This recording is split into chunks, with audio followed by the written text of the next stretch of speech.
Տիկին Մկրտչյան, խնդրեմ կենտրոն գաք, Տիկին Մկրտչյան, Ոստիկանական զորքերի ներկայությունը այսչափ շատ մեքենաներով, ավտոբուսներով բերում են այստեղ, ինչ բախումներ են սպասում, ձեր կարծիքով, ինչի մասին է խոսում այսքան ոստիկանների ներկայությունը Զվարթնոց օդանավականի տարածքում։ Դուք կհիշեք, որ մեկ շաբաթ առաջ ազգային ժողովում հայտարարեցի, որ Նիկոլը պատժիչ գործողություններ բեմադրելու փուլի մեջ է։ Այն սուտը, մանիպուլյացիան, կեղծիքը, այդ ամեն ինչը անցել ենք, դրան զուգորդված հիմա պատժիչ գործողությունների տեսարաններ են, ինչի համար այստեղ օրինապահ քաղաքացիներ են, ովքեր եկել են քաղբանտարկյալ այլևս քաղհալածյալ Դավիթ Համբարձումյանին իրենց աջակցությունը ցույց տալու, ասելու, որ շատ լավ գիտեն, որ այդ դատանի վճիռը Նիկոլի SMS-ով է, ասելու, որ շատ լավ գիտեն, որ 2018 թվականից փորձել են ամեն ինչ կարել Դավիթ Համբարձումյանի վրա, ապօրինի կալանավորել են, փորձել են ցուցմունքներ մարդկանցից կորզել, ինչ-որ փաստաթղթեր սարքել, վստահ եմ ձայնագրություններ են փորձել սարքել, տեսանյութեր, իրանք սիրում են, չէ՞, տենց ապօրինությունների ողջ սպեկտրը օգտագործել։ Հիմա սա հաջորդ փուլն է։ Նույնիսկ մարդկանց տեղաշարժը այստեղ, այս փոքրիկ մի հատվածում սահմանափակված է։ Այսինքն մի քառակուսի մետր այս կողմ կանգնես թե այն կողմ, դա Նիկոլի համար մեծ նշանակություն ունի, ինչի, որտեղ Հայաստանի քաղաքացին պիտի զգա, որ ինքը ոչ ազատ է, ոչ իրավունքներ ունի եւ ոչ էլ սահմանադրաիրավական երաշխիքներ։ Եվ այս ոստիկանները ոչ թե Հայաստանի քաղաքացիներին պաշտպանելու, երկրում ներքին կայունությունն ապահովելու համար են, այլ Նիկոլի հրահանգները, քմահաճույքները կատարելու համար են։ Սա շատ պարզ ու շատ հստակ է։ Այսօր Դավիթ հստակ է նաև, որ Դավիթ Համբարձումյանին կալանավորելու են 6 տարի 3 ամիս ժամկետով, փաստացի չստացվեց կանխել այս սցենարը, հաջորդիվ ինչ եք պատրաստվում անել, որպես այն ուժ, որը նաև ներկայացրել է Դավիթ Համբարձումյանին, որ միասնական թեկնածու։ Ես շատ եմ ցավում, այո, որ պիտի համաձայնեմ ձեզ հետ նրան, որ այս փուլում էլ չհաջողեցինք կանխել եւս մեկ անձի նկատմամբ քաղաքական հետապնդումները։ Չկարողացանք կանխել շատ պարզ պատճառով, որտեղ Նիկոլը դեռ զավթած է պահում Հայաստանում վարչապետի աթոռը։ Հենց Նիկոլը չլինի Հայաստանում վարչապետի աթոռին, հավատացեք, այս նույն ոստիկանները կհիշեն, որ ունեն օրենքով եւ օրենսդրական հստակ լիազորություններ եւ այդ լիազորությունների մեջ կլինեն։ Նիկոլի ասած վնգստացող դատավորները կլինեն այն շրջանակների մեջ կամ գոնե կձևացնեն, որ այն շրջանակների մեջ են, որը օրենքը, օրենսդրությունը եւ սահմանադրությունն է թույլ տալիս։ Մեր այն գործընթացը, որ նախաձեռնել ենք Նիկոլին անվստահություն հայտնելու եւ պարոն Համբարձումյանը, որ ամենայն պատասխանատվությամբ ու գիտակցությամբ մտել է, թույլ տվեք ասեմ, այս ծանրության մեջ, շատ լավ հասկանալով, որ Նիկոլը իրեն հանգիստ չի թողելու եւ ինքը համալրելու է այսօր Հայաստանում արդեն 5 տասնյակից ավել են քաղաքական բանտարկյալներին, ում թվում են սրբազաններ, բարերարներ, մարդիկ, ովքեր ուղակի գնացել էին մի քանի շաբաթ առաջ Գյումրու հրապարակ, իրենց անհամաձայնությունը հայտնելու հերթական քաղաքական հալածանքին, հետապնդմանը եւ հրապարակային պատժիչ տեսարաններ բեմադրելու։ Այս ամեն ինչը ես չեմ ուզում մենք ինքնախապեյությամբ զբաղվենք, մեզ դրսից որևէ մեկը չի օգնելու։ Այն երկակի ստանդարտները, որ այսօր ամբողջ միջազգային հանրություն կամ միջազգային կազմակերպություններ կոչվածներին պատելա, որոնք իբր զբաղվում էին մարդու իրավունքներով եւ Հայաստանը պահում էին իբր մոնիտորինգային գոտում, ոչինչ չեն անելու, որտեղ իրենք այսօր ունեն կամակատար իշխանություն Հայաստանում, որը պատրաստ է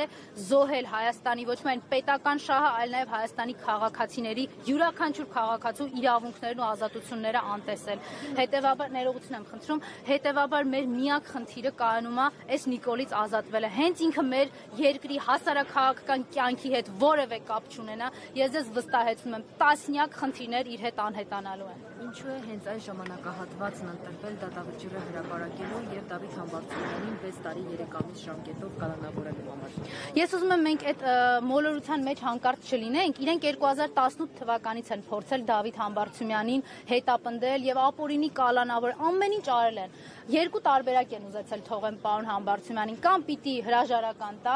կամ պիտի դառնա ՔՊԱ-ական։ Ոնց որ ցավալիորեն պիտի ասեմ, շատ շատերը համայնքապետերից նախընտրել են գնալ այդ ճանապարհով, գլուխները կախեն, Նիկոլը գնում է, դիմավորում են, կզում են, չգիտեմ ինչ են անում։ Պարոն Համբարձումյանը այդ ճանապարհից եւ որևէ մեկը չի ընտրել։ Ինքը արժանապատիվ պայքարն է ընտրել, այդ դրա համար էլ չի ներվել։ Ես վստահ եմ, որ մենք սրանով կանգ չենք առնելու։ Մենք շաբաթներ առաջ զրուցում էինք Գյումրիի մասին, դրանից առաջ խոսում էինք համայնքապետ Վալոդիա Գրիգորյանի սպանության մասին, տարիներ առաջ խոսում էինք Արմեն Գրիգորյանի մասին, ով սպանվեց դատարանում միայն նրա համար, որ Նիկոլի հրահանգները չէր կատարում, միայն նրա համար, որ համարձակվել էր դուրս գալ եւ պայքարել Նիկոլի դեմ։ Հայաստանում արդարադատությունը մեռել է ու սպանվել է Նիկոլի ձեռքով։ Այն պահին, երբ որ ինքը հրապարակում հայտարարեց, այդ որ մի դատավորն է, որ իմ ասածը պետք է չանի, այն պահին, երբ որ կառավարության շենք էր կանչում դատարանների նախագահներին եւ դատավորներին, հարց ուղղելով, թե ինչի ենք 100 կալանք տալիս ամիսը, իսկ դուք 99 եք բավարարում։ Անգամ այդ մեկի համար իրենցից ակներեք այս բառի համար, բայց աչոտ պահանջելով։ Հայաստանում արդարադատություն գոյություն չունի այն պահից, երբ որ բոլորս ենք լսել, կալանքը ուզեք չուզեք պետք է տաք, քննարկումներ քրեական գործերի հետ կապված ու որևէ հետևանք չի ունեցել, որտեղ այդ ամեն ինչը այն ամենավերևից հիերարխիկ իջնում է։ Տիկին Մկրտչյան, ասացիք Նիկոլ Փաշինյանից միայն ազատվելով կարող ենք եւ այլն, բայց ոնց պիտի ազատվեք, եթե այսօր բոլոր այն մարդիկ, որոնք քիչ թե շատ լսարան ունեն, որոնք քիչ թե շատ հետևորդներ ունեն, իրենց կամ փչացնում են, կամ բանտարկում են, կամ իրենց լոգարաններում, իրենց լողախցիկների մեջ տեսանյութեր կամերաներ են դնում եւ իրենց ինտիմ կյանքը դարձնում են հանրային սեփականություն։ Այսինքն կարմիր գծեր ընդհանրապես չկան։ Այս բոյբես պրավիլի մեջ ոնց պետք է Նիկոլ Փաշինյանի դեմ պայքարել։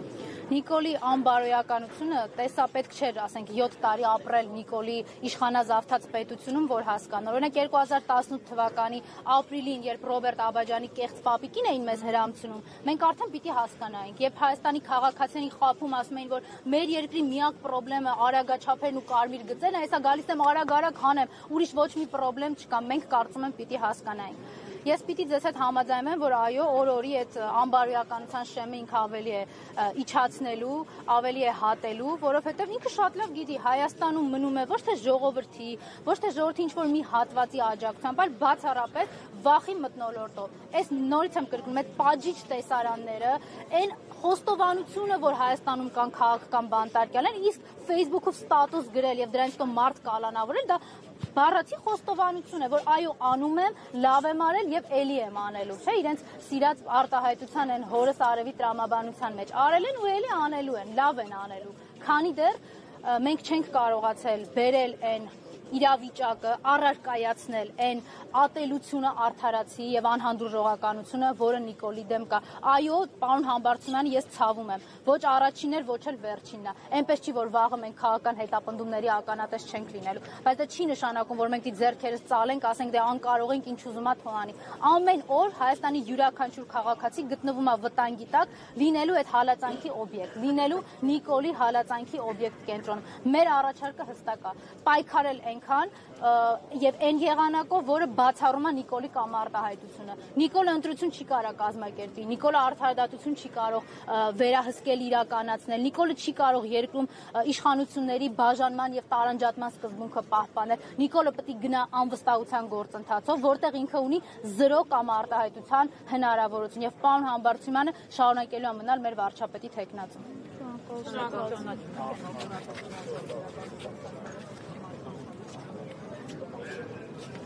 Շնորհակալ եմ։